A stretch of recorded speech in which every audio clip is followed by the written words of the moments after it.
Avant cela, on fait juste une révision peut-être pour ne pas oublier. Donc, il y a 5 jugements. 5 jugements. Taïeb, on va commencer par l'instant, on va effacer d'abord. On va effacer d'abord. Taïeb. On va commencer, on a dit il y a 5 jugements. On va commencer, Inch'Allah Ta'ala, pour le wajib. Il y a le wajib, l'obligation. Ensuite, il y a le mustahab.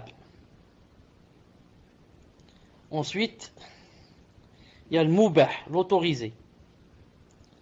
Ensuite, il y a le déconseillé. Ensuite, il y a le muharram. Et le premier, l'obligation, le wajib, l'obligé, se divise en deux. Wajib aini, obligation individuelle, et obligation collective. Obligation comme les 5 prières. Est-ce que quelqu'un peut prier à la place d'une autre? Il ne peut pas. Le hajj. Est-ce que tu peux aller à ma place alors que moi je peux aller? Tu ne peux pas. Sauf si je suis excusé, je t'envoie. Naam. Par exemple, le siyam, Ramadan. Naam. La zakat. Naam. Et comme ça, ce sont des obligations individuelles. Chacun doit les faire. Par contre, l'obligation collective, c'est une obligation de groupe. C'est le groupe qui doit la faire, pas tout le monde. Exemple, étudier la médecine. Étudier la médecine, c'est une chose obligatoire. Sinon, les gens vont mourir de leur maladie. Et personne ne peut les soigner.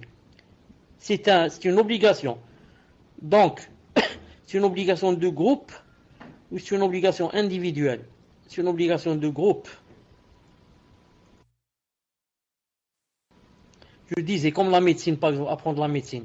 C'est une obligation collective, de groupe, pas individuelle. C'est pas chacun de nous doit apprendre la médecine. Chacun de nous doit être, par exemple, disons, comment on dit ça, menuisier. Chacun de nous doit être maçon. Non. Dans le groupe, ça suffit. C'est comme salat al-janaza. Salat al-janaza. C'est obligé de prier sur le mort, ça.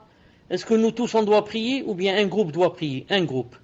Donc la prière funèbre est un wajib, une obligation collective. Elle n'est pas une obligation individuelle. Parce que pas nous tous on doit prier sur le mort. Mais si un groupe prie sur le mort, ça nous suffit. Reste que, quelle est la différence entre ceux qui font le wajib obligatoire, l'obligation collective, et ceux qui ne la font pas? On va donner l'exemple de la prière sur le mort.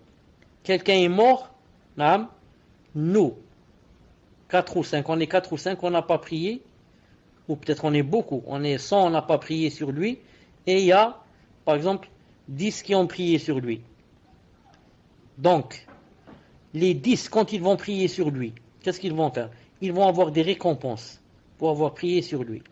Et nous, les 100, qui n'avons pas prié sur lui, qu'est-ce qui va se passer? On ne va pas avoir de péché. Pourquoi? Parce que les autres ont prié à notre place, et c'est une obligation collective, pas individuelle. Sauf que quoi? On ne peut pas avoir les récompenses qu'ils ont eues les autres. Car les autres, ils ont fait quelque chose de plus, ils ont prié sur le mort. Nous, on n'a pas prié. Donc celui qui fait l'obligation collective a des récompenses. Et celui qui ne la fait pas, n'a pas de récompense, mais alhamdoulilah, est préservé des péchés. Il est préservé des péchés.